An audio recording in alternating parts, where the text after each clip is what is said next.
Welcome to Donmar TV News Channel. Tignan mo,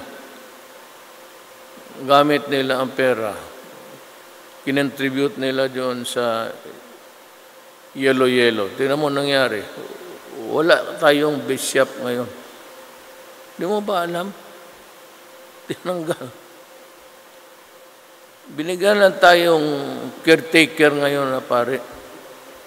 Walang bishop na Manila. Nagalit si Pope kasi nakialam sa politika. Yan ang totoo dyan. Kaya binigay sa atin, officer in charge na lang. Wala tayong bishop. Tagle was out.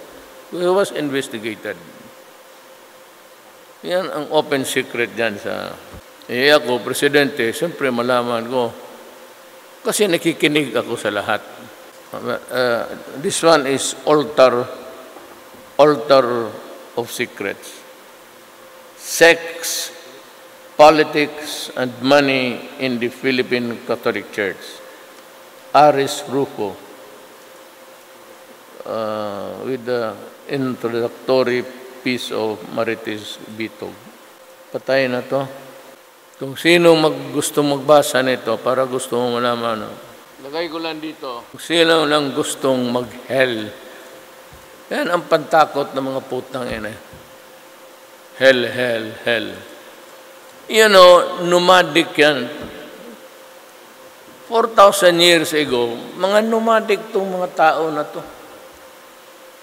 And the only way to exact fear is sabihin nila may imperno. Then they invented that there's a place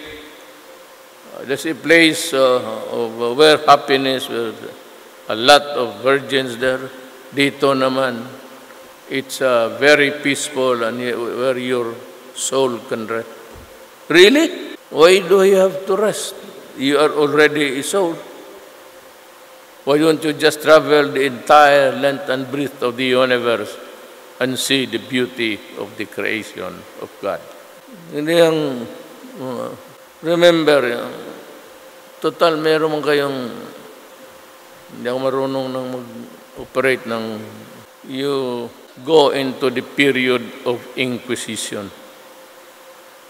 How many women, men, and children were burned, tortured, because may mga birthmark sila, mayroon silang marking sa katawan, and they were considered witches at sinusunog at stake. Do you know who was the leading figure of the Inquisition? The Roman Catholic Church. The Rome of the Holy See. Sometimes, hindi naman ako but sometimes a good education, really. If you're maybe fond of reading book, you would know, you'd better understand the purpose of God and the purpose of the universe and why it is so. Lack of education kasi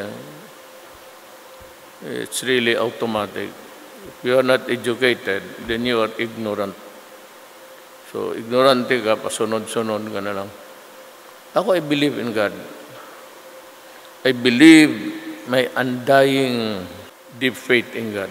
Pero hindi ganun. It does not operate that way. You know, it is not true that I do not believe in God. Huwag kayong maniwala nga that is heresy.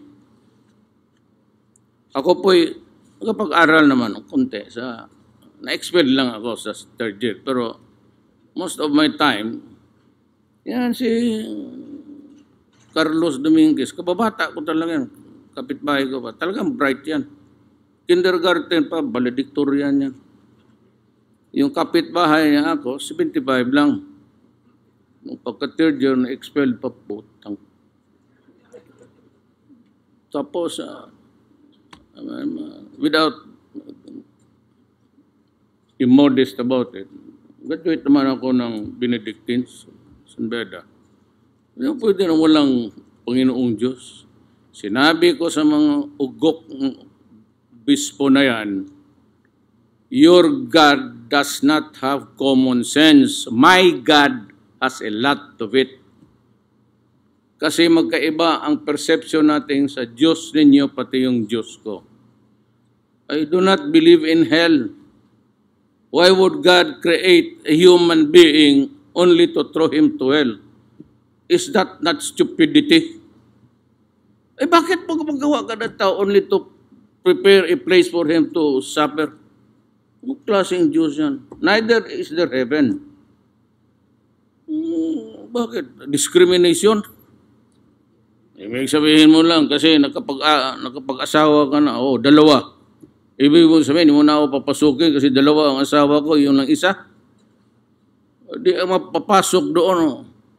Yung mga pare, may mga anak, pati obispo, tabla na. Buisit. Well, I'm going to talk. I'm ready to debate with you in public. You know, guys. Do not overdo things because not all is right within the Catholic Church. You read it's a bestseller, Popes with a plural. Kita mo doon how rotten the Vatican is. Yung si Pope na nag-retire na, I'll tell you now kung bakit siya nag-retire nag-umaga. So they talk about it in public and the sins of the bishops here. So you better, ikaw, David, tumahimik ka, ha? Sige ka lang hingi ng contribution dyan sa mga pera ng mga tao. Ang gago, sige lang hingi, may second collection pa. Tapos yung, alam mo, totoo lang, sabihin ko siya, yung mga offerings, yung mga pinya, mga avocado, saging, sana pupunta yan? Gusto niyo malaman? Gusto niyo ng video? Bigay ko sa inyo. Doon sa pamilya niya. Stop this practice of dapat mga pag-asawa na kayo.